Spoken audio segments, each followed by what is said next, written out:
खुलुमबाय बेलासिनि रादाबाव नोंथांमोनखौ आंनि चेनेलाव गोसो गोथारै बरायहरनाय जाबाय। आसा खालामो नोंथांमोनहा गासै मोजाङै दं। बे समाव आं नोंथांमोननि सिगाङाव बेलासिनि मोननैसो खौरां लाना फैलायबाय। अन्नानै भिडिअखौ स्किप खालामाजासे जोबजासिम नायलांदो आरो भिडिअखौ मोजां मोनदोंब्ला अन्नानै लाइक आरो शेयार खालामनो दाबाव।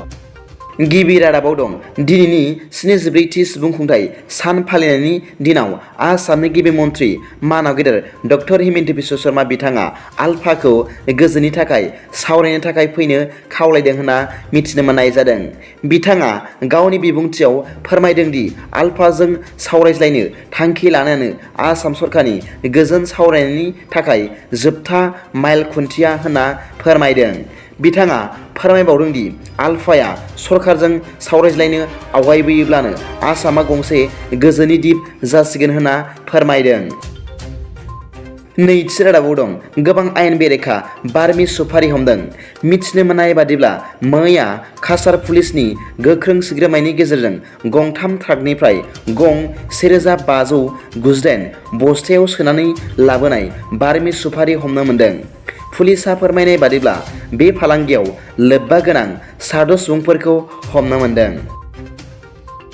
थामथि रादाबाव दं बिटिआर सुक्तिनि 3.1 दफा बायदि सनितपुर आरो बिश्वनाथ जिल्लानि गं 60 गामिफोरा बिटिआरआव दाजाबदेरनायखौ दुंब्रुदै बरायदों। एबसुनि आफादगिरि मानगोनां दिपेन बर'आ मख'नो गोनांदि बिथाङा खौरांगिरिनि सिगाङाव बुंदों दि एबसुआ जेब्लाबो मावगोन आरो देखायगोन। बिथाङा बुंबावदों दि गासै सा 2001 मुंख्लं नखरफोरनो 5 लाख रां होनाया गाबोननिफ्राय जागायसिगोन होनना खौरांगिरिनि सिगाङाव फोरमायनानै होबावो। ब्रैथि रादाबाव दं गोजोनथाव खौरां दिनैनि साना बर' हारिनि थाखाय मोनसे जारिमिनारि सान।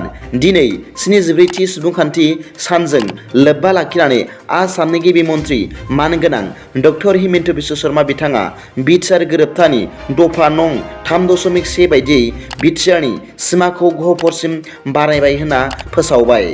मख'नो गोनांदि फारियै दिखियाजुलि, बिहाली, साथिया आरो गहपुर ओनसोलखौ फोसावनानै होबाय होनना मिथिनो मोन्दों आरो बिथांनि बिबुंथियाव बुंदों दि बड'लेण्ड सोमावसारनायाव मुंख्लं जानाय सा 2001 मुंख्लं नखरफोरनो गाबोननिफ्राय 5 लाख रां होनो फोसावबाय।